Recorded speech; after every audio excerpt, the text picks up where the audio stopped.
This one night, 50 called me up, and they got him on the phone. Me and him was just talking. We was talking about old time shit. Sit down with Black Hands, sit down with with Puff kids, the whole Puff situation, and this documentary that he's going to be. Diddy really screwed up, and I'm not referring to his criminal trial, which has him sitting in prison right now, but it has to do with something that happened right before he got arrested. If you've seen the Netflix documentary about Diddy, The Reckoning, which 50 Cent produced, there's some footage there that had never been seen before. This is a photographer that Diddy hired to follow him around and document his life.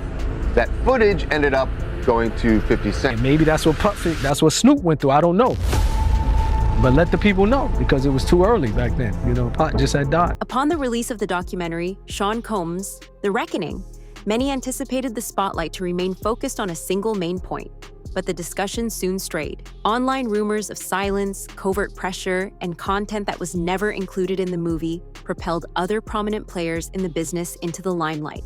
Social media increased uncertainty and fostered speculations about what may happen next, reshaping some comments and old videos into more compelling storylines.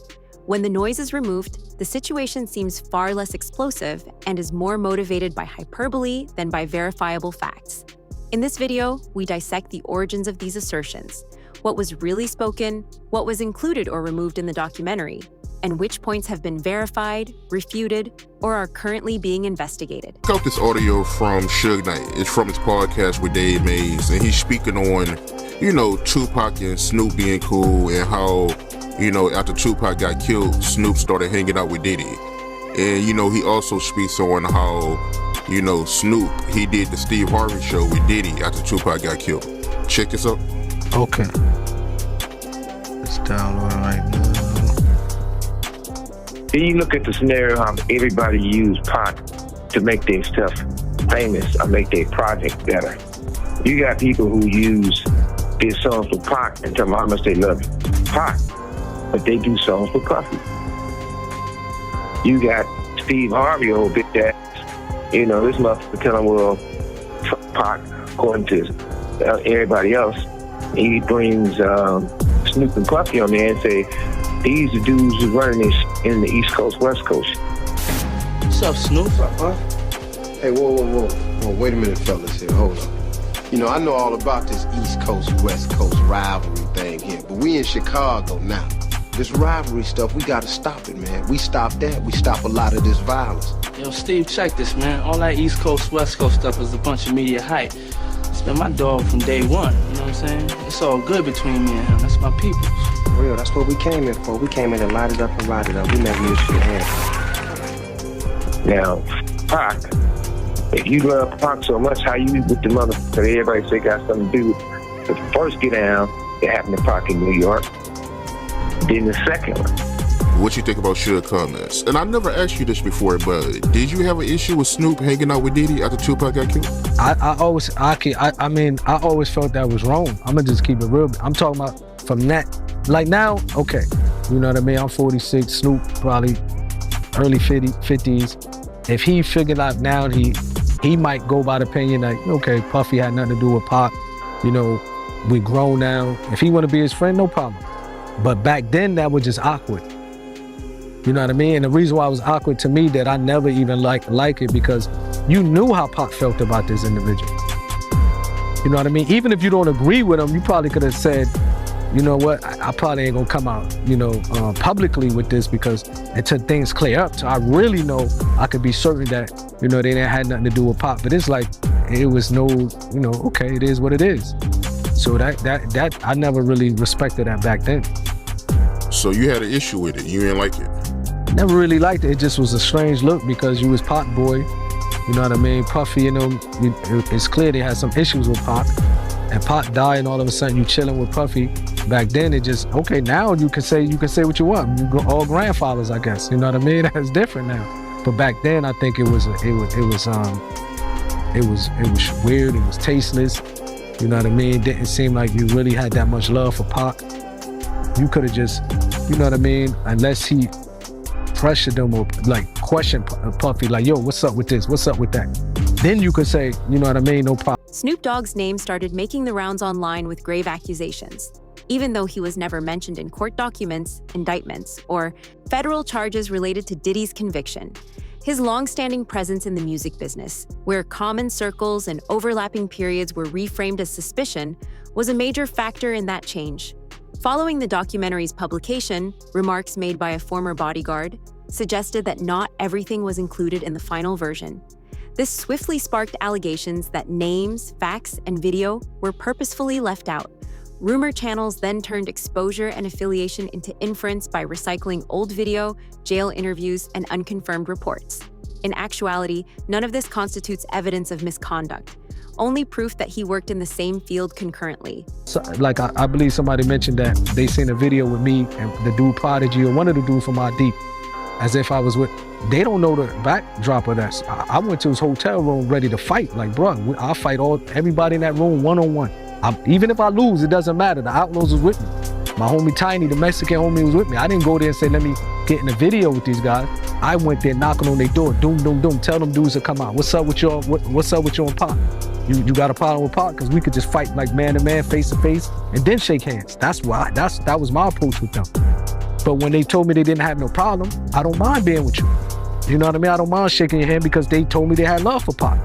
So that's different, you know what I mean? If he come out and say, well, I questioned Puffy about it, I believe that he didn't, he loved Pac, that's my opinion, I can move the way I want to move. So when people try to, I noticed somebody, I think on your page do that, well, Napoleon was in the video with Mobb Deep. They don't know how I got in that video with Mobb Deep, you know what I mean? I pulled up on him but I'm the type of person, I never been a bully type of person. You know what I mean? If I talk to a person like a man and they tell me face to face, look, I got love for Pac, I'm comfortable to know if I can look in their eyes, if I believe what they said, I have the right to say, okay, no problem, I believe you. You know what I mean? And maybe that's what Snoop went through, I don't know. But let the people know, because it was too early back then. Pac just had died. You know what I mean? Like, he had the right to say, the reason why I'm rolling with Puffy, I questioned him about my homie, he gave me this answer. So then he did what he had to do, but it just, you know what I mean? I never really agree with that, to be honest. The same way I couldn't be on the stage with them.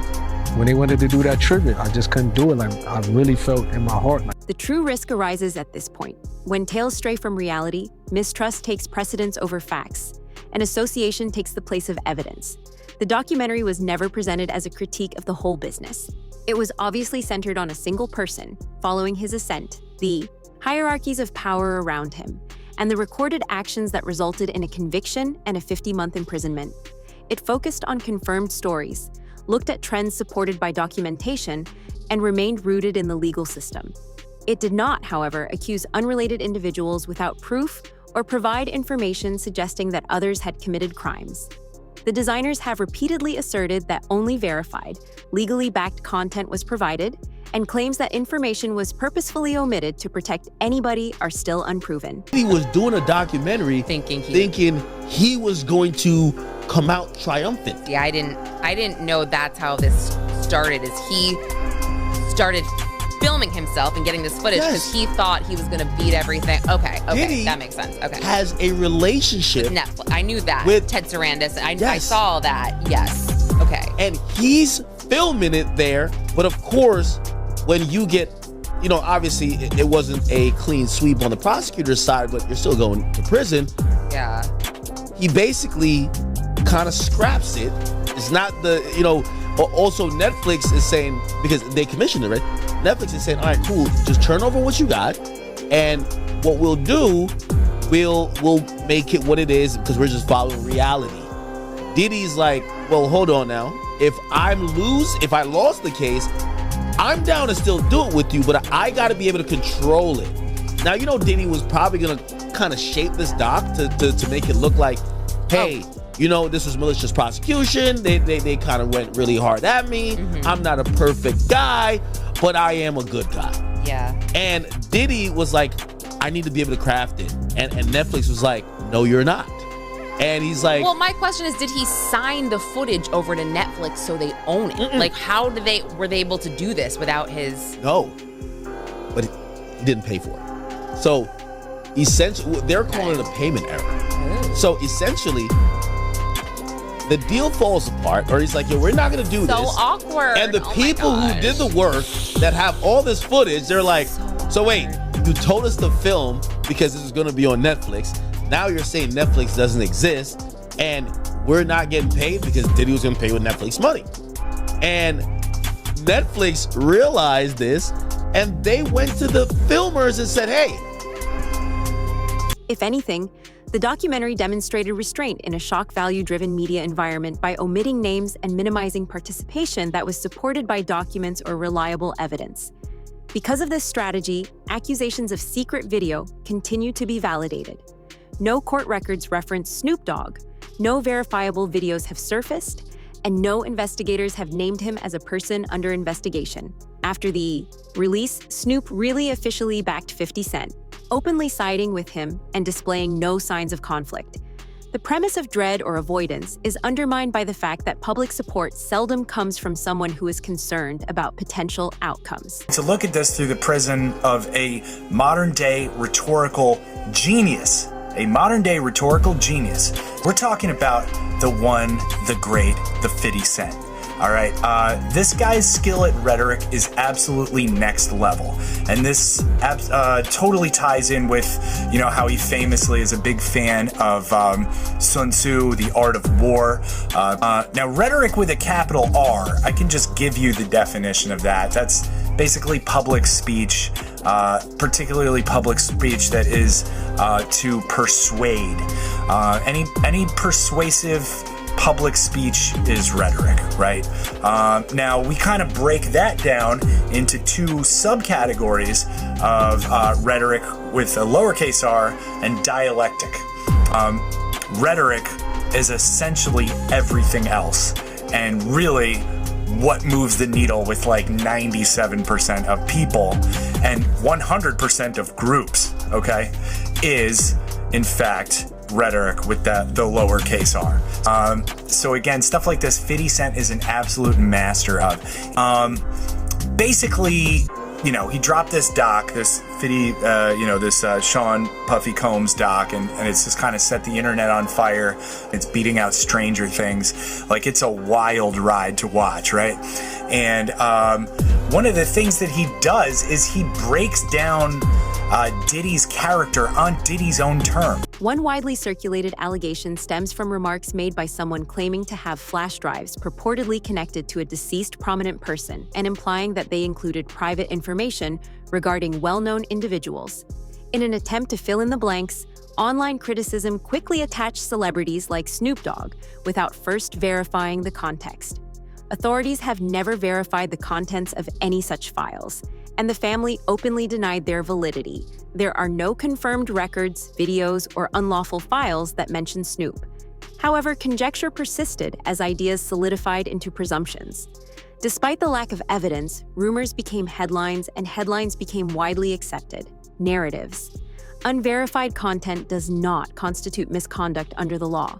Furthermore, as of December 2025, there is no proof that Snoop Dogg has been questioned, looked into, or involved in any legal action. Because he wanted them to both Suge and Pac. In the car? They only Pac, and they don't Suge.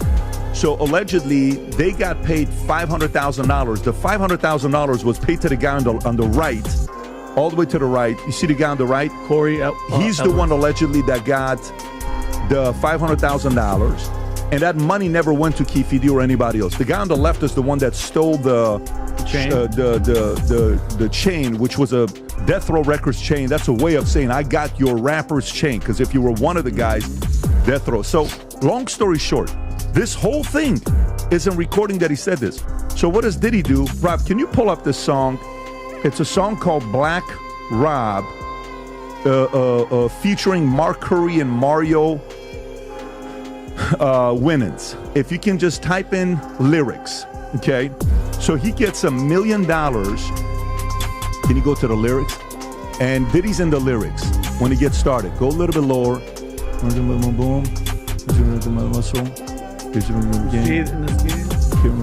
Can you type in the word in there, Rob? Nice guy. Type Control F, nice guy. Okay, right there. Look at it's 1999. No more Mr. Nice Guy. Been nice too long. I'm just gonna start making y'all disappear. Man, first I'm gonna take your records off the radio. Then I'm gonna erase your social security number. Take your birth certificate out flies. I'm gonna do your whole effing family. Ain't nothing but mercy. And then, by the way, in the lyrics, he says, I'll drop $1 million on your head to erase you. Can you type in, I'll drop $1 million, just put Control F. Just go to Google and type this out. I'll drop $1 million on your head. I'll drop $1 million on your head, and just put Diddy next to it. Right there. See, it says Black Rob. What song came up? I'll drop $1 million on your head. Erase you and your whole family, biatch. Wow. He's saying it in the song on what he did to get rid of Tupac. Suge Knight has implicated Snoop on several occasions. Over the years, Dogg has accused Tupac Shakur of disloyalty and complicity in events related to his death.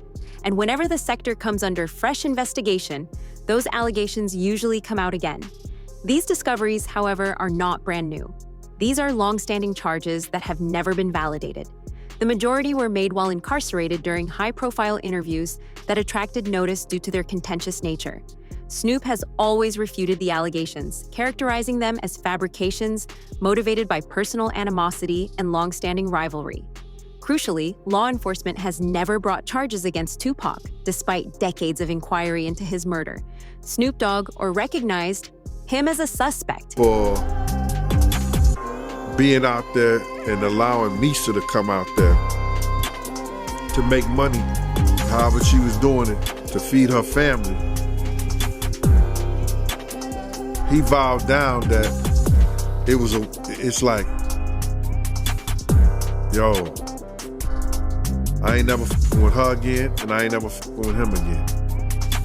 Puff and Suge had a conversation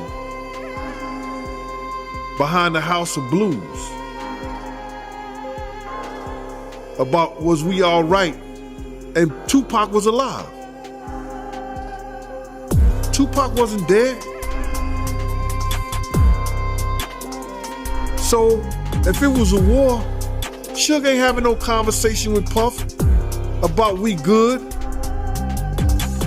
I know he could be doing a Hoboken hustle, trying to fool a brother.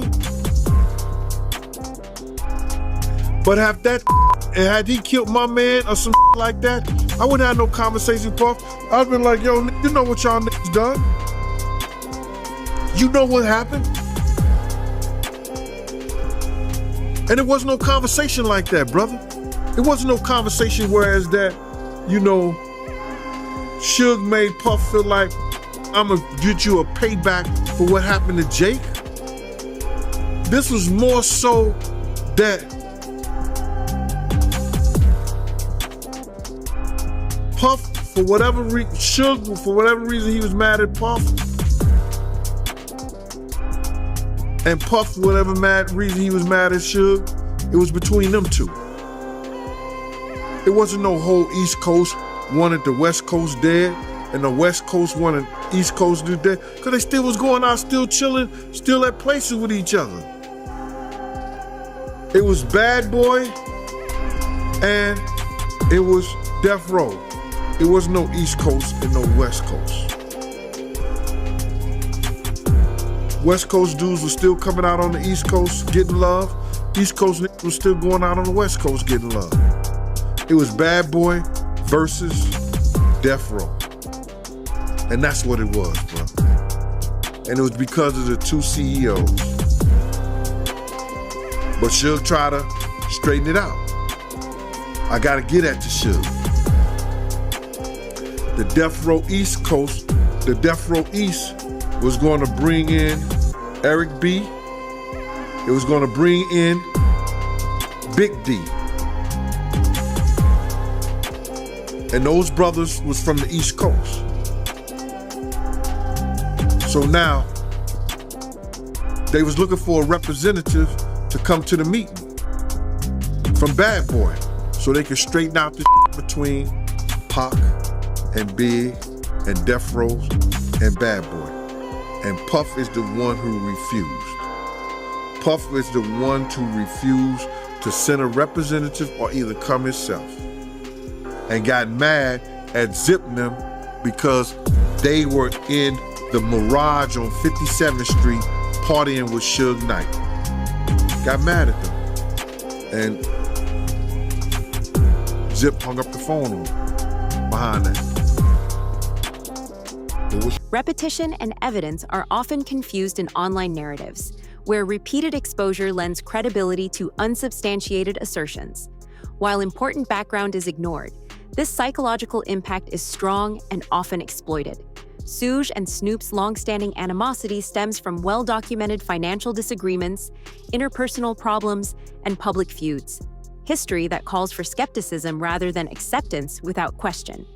Reiterating those charges now doesn't give them more weight or legitimacy. It only makes the cacophony louder and perpetuates false information. So, I don't know where you get all the extras from, but they had a conversation at the hospital and all that. That's absolutely not true. Say less, if you know what I mean. But instead of just saying less, since I've been in here,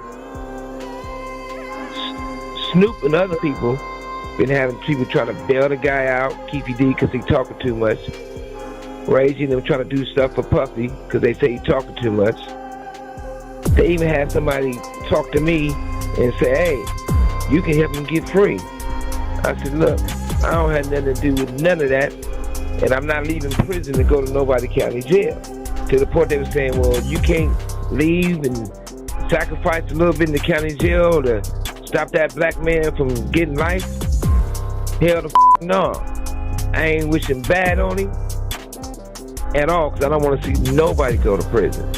And like I told you last time, since I find out more details about certain things, I probably would go to the Vegas County Jail if me and Keefy D with Sellies. We have a good conversation after I give him, six upside his head, another 6 in his body, and another 2. But yeah, that's different. It didn't happen with Snoop didn't go to the hospital.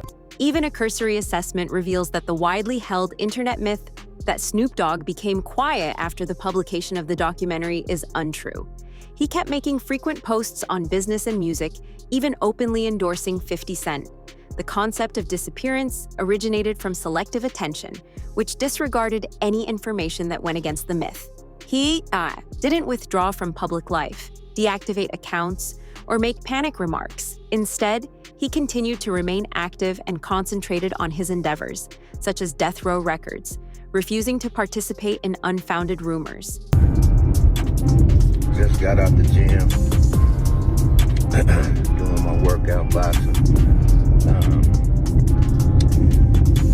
Suge, you right. History would repeat itself. Cause nigga, you wasn't the only nigga in the room, nigga. You wasn't by yourself.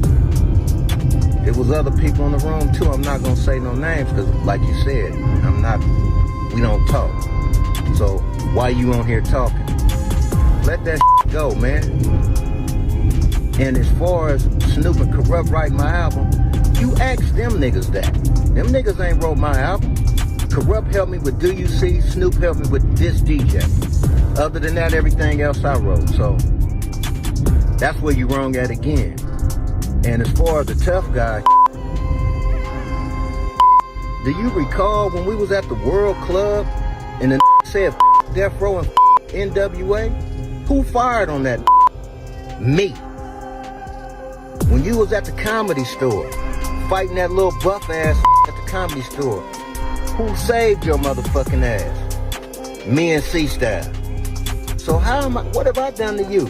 For you to launch out at me? Look, don't get mad at me, man. I ain't never done nothing to you. I wasn't signed to you. Fame and influence are not the true distinctions between Snoop Dogg and Diddy. It is proof.